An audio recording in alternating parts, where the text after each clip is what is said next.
Hello students, welcome to my channel Rupa Venkat nature lovers. Students అయితే నాకు కొన్ని అంటే తెలిసిన స్టూడెంట్స్ తర్వాత కామెంట్స్ రూపంలో కూడా కొంతమంది స్టూడెంట్స్ కొన్ని డౌట్స్ అయితే రేజ్ చేస్తున్నారు. అయితే ఈ CPGET షెడ్యూల్ రాకముందు నుండి కూడా ఎప్పుడెప్పుడు వస్తుందా, ఆ ఎగ్జామ్ ఎప్పుడు అవుతుందా అనే క్వశ్చన్స్, తర్వాత ఎలా ప్రిపేర్ అవ్వాలి, ముందు నుండి ఎలా ప్రిపేర్ అవ్వాలి, ఏ మెటీరియల్ గ్యాదర్ చేసుకోవాలి, ఇలా నాకు అంటే నా స్టూడెంట్స్ కావచ్చు, ఇంకా వేరే కాలేజ్ స్టూడెంట్స్ కావచ్చు, నాకు కాల్ చేసి అడగడం అనేది జరుగుతుంది.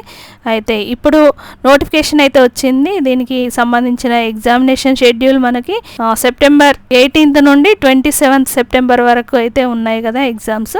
మీ సబ్జెక్ట్స్ని బట్టి ఆల్రెడీ అప్లికేషన్స్ అయిపోయాయి, మీరు అప్లై చేసి ఉంటారు. అందరూ కూడా 1-2 అప్లికేషన్లు అయితే చేసుకుంటారు. ఎందుకంటే సేఫ్ సైడ్ ఒకటి మెయిన్ సబ్జెక్టు, తర్వాత అది రాకపోయినా కూడా ఇంకొకటి ఛాన్స్ ఉంటుంది అన్న ఉద్దేశంతో వేరే అప్లికేషన్స్ కూడా చేసుకొని రెడీగా ప్రిపరేషన్లో అయితే ఉండుంటారు.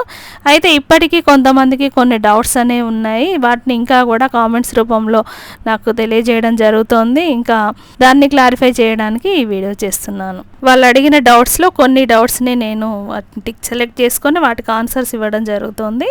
ఇందులో ఫస్ట్ ఏంటంటే, ఇంకా ఒక స్టూడెంట్ నేను 2 సబ్జెక్ట్స్ అప్లై చేసుకున్నాను, బాటనీ అండ్ జువాలజీ.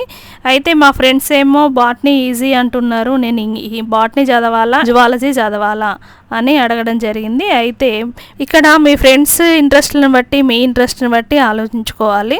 ఫ్రెండ్స్ ఎలా అయినా ఆలోచించవచ్చు, అంటే మీకు ఏ సబ్జెక్ట్ అనేది ఈజీగా అనిపిస్తుంది, ఏ సబ్జెక్ట్ మీకు ఇంట్రెస్ట్గా అనిపిస్తుంది అనేది మీ ఇష్టం. ఎందుకంటే ఏదైనా మీరు అన్నం తినేది మీరే, కానీ మీ తిండి అయితే ఇంకొకరు తిని పెట్టారు కదా.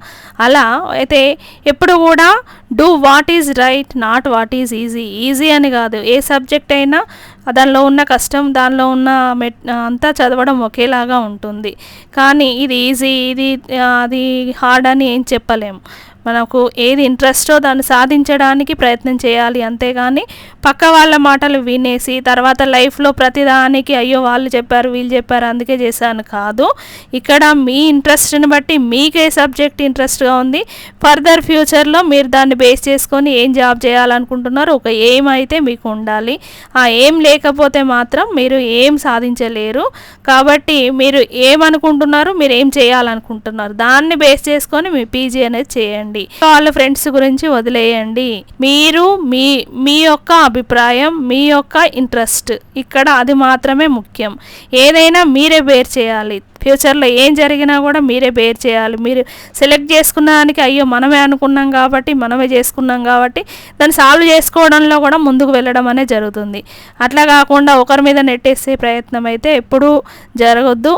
ఇది నేను మీకు చెప్పదలుచుకున్నది. దీనికి అయితే సేఫ్ సైడ్ అనేది కూడా ఆలోచించుకోవాలి. కాబట్టి సెకండ్ ఆప్షన్ అనేది కంపల్సరీగా ఉండాలి.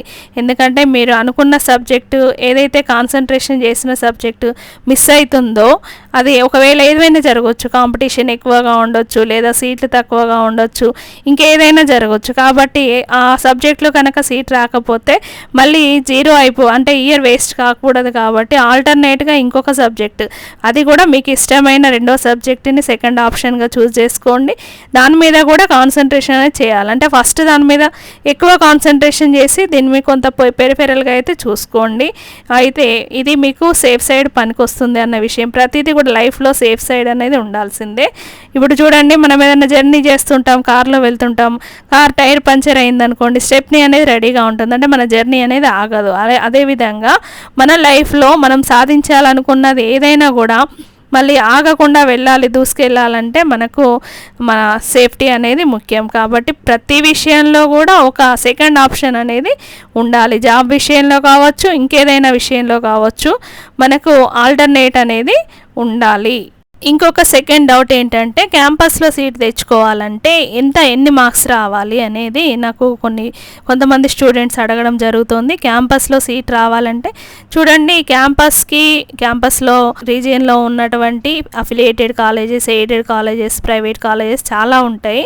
అయితే క్యాంపస్లో సీట్ తెచ్చుకుంటే మీకు అవకాశాలు అనేవి ఎక్కువగా ఉంటాయి. అంటే అక్కడ ఉన్నటువంటి ఫెసిలిటీస్ ఎక్కువగా ఉంటాయి. హాస్టల్ కావచ్చు, లైబ్రరీ కావచ్చు, అక్కడ ఉన్నటువంటి ఏదో ఇన్ఫ్రాస్ట్రక్చర్ కావచ్చు, లేదా మాన్యువల్ ఫ్యాకల్టీ కావచ్చు, ఫ్యూచర్లో మంచి డెవలప్మెంట్కి కూడా క్యాంపస్ ఎన్విరాన్మెంట్ అనేది యూజ్ అవుతుంది.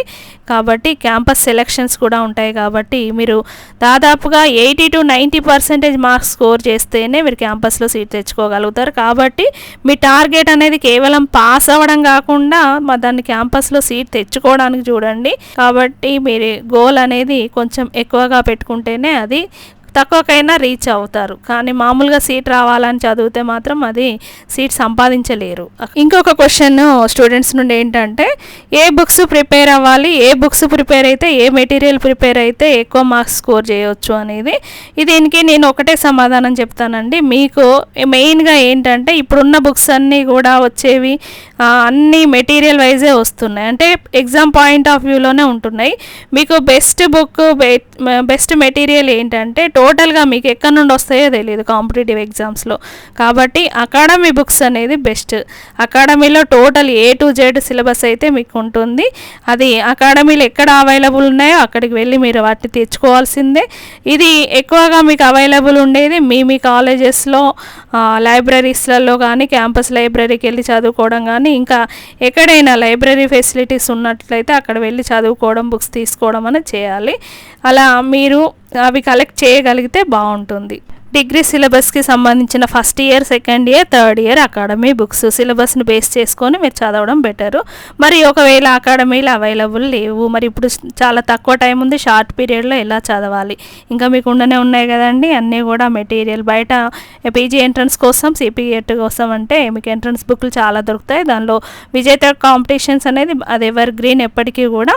మీరు ఒక పని చేయండి, అది తీసుకొని మీకు ఉన్నటువంటి మెటీరియల్ ప్లస్ అంటే ఒకదాన్నే నమ్ముకోకుండా ఒక 2 రకాల వెరైటీస్ బుక్స్ అయితే తీసుకోండి. ఒకటి ప్రాక్టీస్ చేయండి, ఒకటి మెటీరియల్ చదవడం అనేది, అంటే థియరీ పార్ట్ చదువుకుంటూ ప్రాక్టీస్ చేయడం అనేది బెస్ట్. ఓన్లీ బిట్స్ లాగా చదివితే మీకు గుర్తుండదు. కాబట్టి ఆ టాపిక్ని చదివి అనలైజ్ చేసుకొని దాని ప్రకారం మీరు బిట్స్ ప్రాక్టీస్ చేయాలి. అట్లా అయితేనే బిట్స్ మీకు గుర్తుంటాయి. ఇంకొకటి ఈ వీడియోలో ఇంకా దీంతో ఎండ్ చేస్తాను, ఎందుకంటే చాలా క్వశ్చన్స్ ఉన్నాయి కానీ ఇవన్నీ ఒక వీడియోలో క్లారిఫై చేయడం అనేది వీలు కాదు. ఇంకా మీకు టైం సరిపోవట్లేదు, మరి చాలా తక్కువ టైం ఉంది, ఎప్పటి నుండో చదువుతామని అనుకున్నా కానీ ఇంకా టైం దగ్గరికి వచ్చి షెడ్యూల్ వచ్చేసేటప్పటికి ఏం చదవలేకపోయా అని అనుకుంటూ అందరు టైం వేస్ట్ చేస్తూ ఉంటారు.